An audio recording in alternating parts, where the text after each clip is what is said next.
If you're planning to start hyperrealism and feel confused about which materials to use, or if you're not a beginner but you're not satisfied with the performance of your current tools and want to try new ones, this video is definitely for you.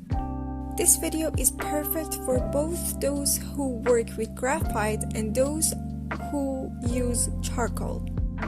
And by the end of this video, I'll tell you exactly which materials you need to buy to get started on the right foot.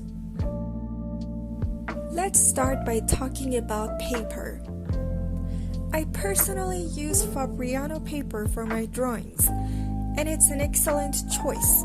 It's perfect for both beginners who just starting their artistic journey and for experienced artists who are working on detailed professional pieces.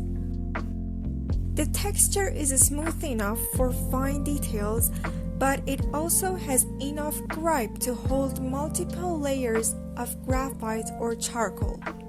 Whether you're creating your first hyperrealistic piece or pushing your skills to the next level, Fabriano is a solid option. Of course, this is what I use and my personal recommendation. There are definitely other papers out there that are also suitable for this purpose. Let's move on to pencils. If you're working with graphite, one of the best pencil brands to use is Faber-Castell. As a beginner, Faber-Castell H pencils might not be as useful for you at first. But as you progress, you will find that these harder pencils can be great for adding fine details and precision. Over time, you'll develop this skill to control harder pencils and use them effectively for different textures and areas in your artwork. On the other hand, Faber-Castell B pencils are more suitable for beginners. They're softer, so they're easier to blend and work with, especially when you're just starting to get a feel for shading and detailing.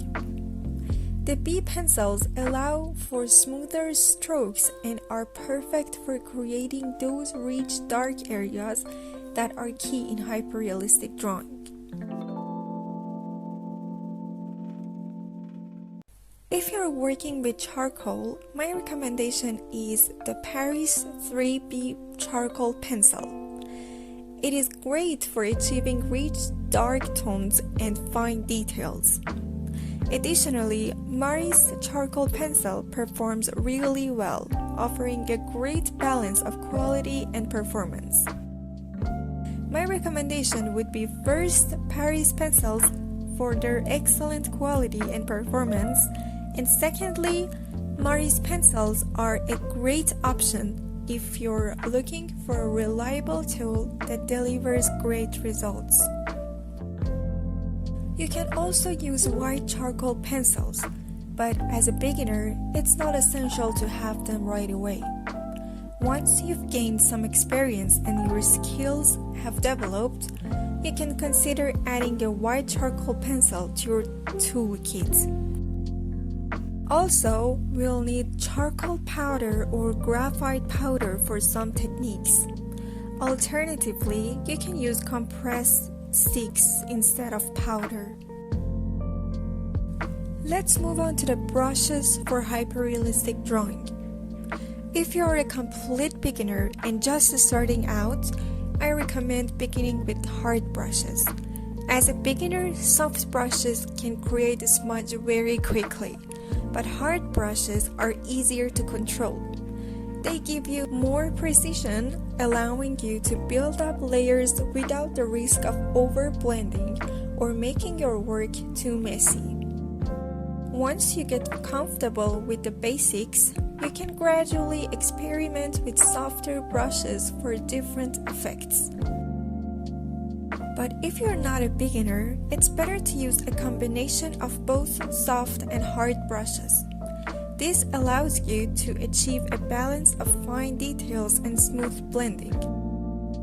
Since I don't want this video to be too long, I'll compare the soft and hard brushes in another video, where I'll also show you which areas should be worked with hard brushes and where soft brushes are more effective. For erasers, I use the ones you can see in the video. The first three are the most important ones. Each of them serves a specific purpose, helping with different types of corrections and details in your work. We will talk more about the different types of eraser and their uses in another video, where I'll go into detail about when and how to use each one effectively in your drawings. So, based on everything we've discussed, you can start with these materials. And if you want to start hyperrealism step by step from the very beginning, make sure to check out the Hyperrealism playlist on my channel. In all my videos, I've used these same materials. And all you need to do is follow along step by step with me and start drawing.